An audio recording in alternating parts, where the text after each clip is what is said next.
This opportunity to say I hope you guys are having a blessed day. And it's almost the end of the week, and I hope you guys are having a blessed week or started off with a blessed week. If you woke up today, you actually have grace, so there's something to be grateful for. I just want to take this opportunity to tell you guys that God is here for all the people who's lost, broken, and feel like there's no hope. I just want to let you know that He's here. He's here and He's listening to you. But when you pray, you have to pray with an open heart. If you have any kind of anger, you're holding on to people who have hurt you that you haven't forgive, let go of it. Forgive them, because they say forgiveness is one for oneself, and it really is, because the reality of it is you're walking around with a burden, right? And the person who actually hurt you is the person who's living life happy. Well, supposedly happy, because everybody has to pay for the price of the things they commit, for their sins, basically. So if you're holding on to anger and you feeling like you're praying and you're doing all these things and your life is not improving and changing, is because the anger that you're holding on to, God cannot bless you because you have all this anger inside of you. And you yourself admit mistakes. I'm sure it's probably not as hard and bad as what someone else has done to you, but we all as fall short before. So because of that, we have to learn to let go. Let go of the anger so God can heal you and fix the problems in your life. For all the people who's married and they have left the marriage or thinking of leaving the marriage, you need to rethink it. God does not like divorce. He doesn't like people to separate. And he also said what he put together, no man can change. So even if you leave your husband or wife and you go away, your relationship that you start will not be well. It may start off and look well, because the devil do dress people up and dress situations up to make it look good. Maybe for 1, 2, 3, 4, 5 months you'll be happy, right? And then all of a sudden things start falling apart. You start looking at the person you were differently. You start finding issues with them. Just like the marriage you left, there probably was issues then too. Things can be fixed. As long no one commit adultery, you can actually fix a relationship. Don't be fooled by those people that say, oh, you can't fix this and you can't fix that. If you're in a relationship and there's like little things that that get to you, like let's say the person leave the toilet seat up. Really? Is that gonna be an argument?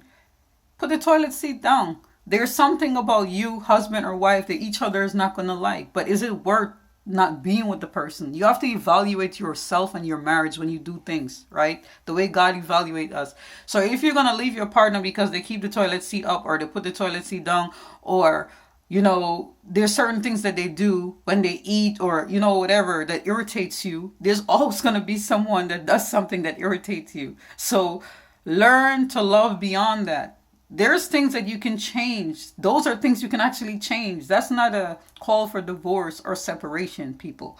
Okay, wake up. You want God to intervene into your life? Let go of trivial things. Let go of vanity. Let go of little playthings that people call arguments, because arguments in these days, it's not even argument, it's a lot of misunderstanding. And if you get rid of misunderstanding, you can actually fix your problems. Okay, so I'm telling you guys, okay, all the people who are finding it difficult to face life every day because of pain, disappointment, anger that you have inside of you. You can't say, you say, I forgive someone, and you really didn't forgive them because you're holding on to all this pain that's eating you up, and you're planning in your mind to get them back, right? But guess what? They don't know that, but God knows that. And that's the one person you can't trick. And because you're trying to trick God, He's not going to let you prosper. So let go of the anger, let go of the pain, let God come into your life and heal you.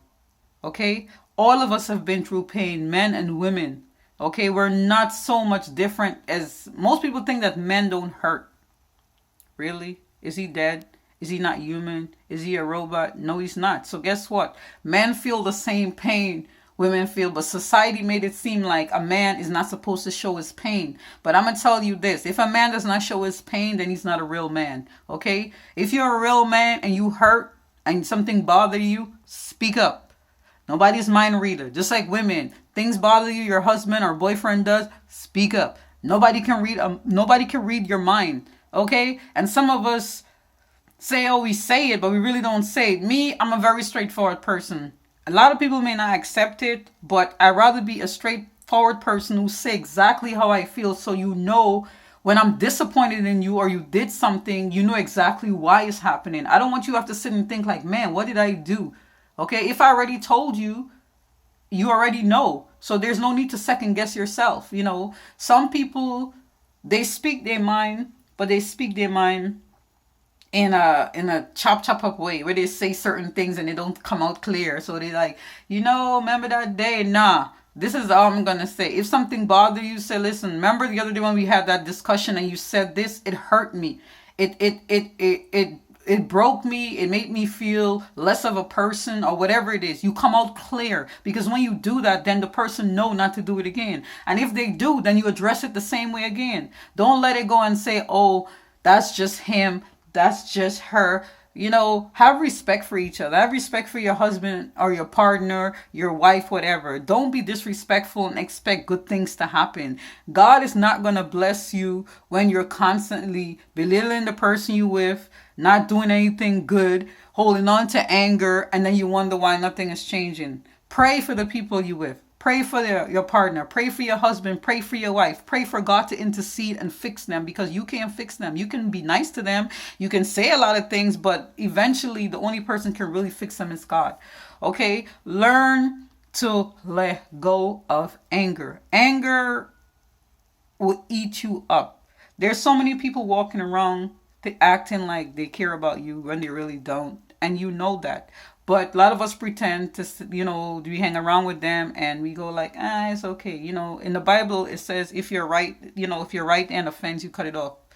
God's actually telling you, if things, people, it couldn't be anything. It don't have to be just people. It could be watching porn. It could be lying. It could be sinful acts or whatever it is. If this thing is hindering your relationship and causing problem in your life, get rid of it. There's no need to hold on to stuff that's going to poison you. Okay? A lot of us need soul detoxing. I'm actually doing that for different reasons. But a lot of us need to detox our soul, right? Because we holding on to all this anger, deception, pain, lies, jealousy. Jealousy is the worst thing I know known to man. Never be jealous of what someone have. You have no idea what they have been through, how long they've been in pain, how long they've been going through whatever it is they're going through, and finally God has answered their prayer. Every one time always comes, but it comes when God give it to you. And some of you feel like, I'm doing all these things, are you really being genuine when you do things for people? If you're doing it and you expect something back, it's not genuine. Most of the time, the people you help will not be the people that help you back. I'm telling you this again, I'm gonna repeat it. Most of the time, the people you help will not be the people that help you back. That's not how that works. And if you genuinely did something from your heart, God is going to repay you. He sees everything you do, good and bad. So if you're doing it in good intentions, when the time come around for you to get the same thing, God is going to put someone in your life to help you. Okay? It's never going to be the same person. Rarely. Maybe a 2% chance. Let's say that will happen. Or 1% chance that will happen. Okay? Do things out of kindness. Stop holding on to deception and all of these things that make people think that, okay, if you do this is what is going to make you happy. If your thought and your mind is telling you to go wrong and betray and be revengeful, God is not going to bless you. So I'm just telling you this for your own good. Let go of the pain, let go of the anger, let go of the deception and the lies that you have in your mind, deceitful stuff that you're thinking of. You want God to help you? Get rid of those thoughts, and I promise you, God will show up in your life. Have a blessed day.